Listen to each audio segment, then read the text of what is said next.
আজকের দিনে এই মহান মুক্তিযুদ্ধের শহীদ পুলিশ সদস্যদের আমি গভীর শ্রদ্ধা নিবেদন করছি। সর্বস্তরের মানুষের অধিকার, মর্যাদা, ন্যায় বিচার প্রতিষ্ঠিত হবে, কোনো বৈষম্য থাকবে না। যুগ যুগ ধরে এটাই ছিল মানুষের মহান আকাঙ্ক্ষা। এই আকাঙ্ক্ষা পূরণে জোর ভূমিকা রাখতে হবে আইন শৃঙ্খলা বাহিনীকে। স্বৈরাচারী শাসনামলের 15 বছরে দেশের পুলিশ বাহিনীকে দলীয় বাহিনীতে পরিণত করায় সমস্ত ব্যবস্থা ধ্বংস হয়ে গিয়েছিল। স্বৈরাচারের অবৈধ অন্যায় আদেশ পালন করতে গিয়ে পুলিশ বাহিনী ব্যাপকভাবে জনরোষের মুখে পড়ে। অনেক সৎ পুলিশ সদস্যদেরও এই জন্য মাশুল দিতে হয়েছে।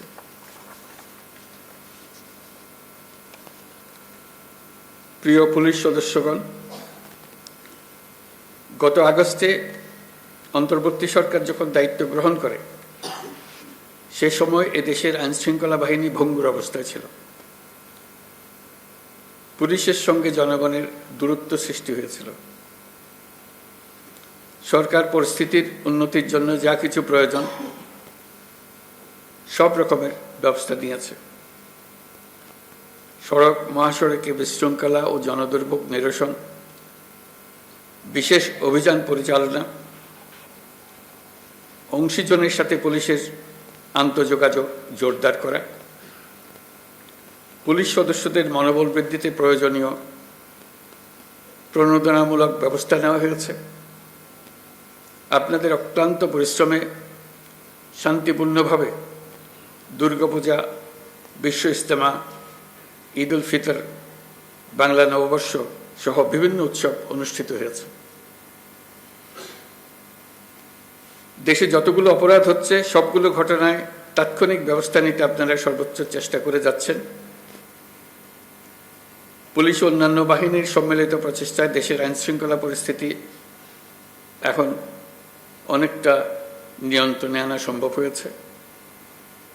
এই জন্য আমি পুলিশ সহ সকলকে আন্তরিক ধন্যবাদ জানাই।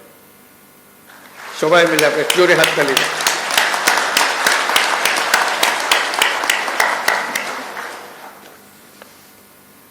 বিশ্বের বুকে একটি শান্তিপূর্ণ সমৃদ্ধ দেশ হিসেবে বাংলাদেশ মাথা তুলে দাঁড়াচ্ছে এবং মাথা উঁচু করে রাখবে সবসময়। এই স্বপ্ন পূরণে আপনাদের ভূমিকা অনেক।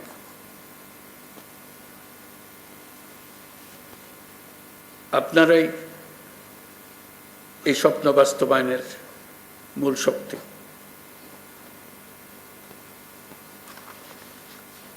পুলিশের কাজকর্ম,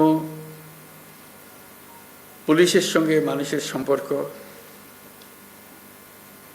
এটা দেখেই সারা দুনিয়া বিচার করে আমরা সভ্যতার কোন স্তরে আছি। আমরা সভ্যতার সর্বস্তরে যেতে চাই, এটাই আমাদের স্বপ্ন। এই স্বপ্ন বাস্তবায়নে আপনারা একটা অত্যন্ত গুরুত্বপূর্ণ শক্তি। বাংলাদেশ পুলিশ বাহিনী যেন গোটা বিশ্বে প্রশংসিত হয়, দেশের সকল মানুষের কাছে প্রশংসিত হয়, এই প্রত্যাশা নিয়ে আমার বক্তব্য শেষ করছি। সবাই ভালো থাকবেন। আসসালামু আলাইকুম।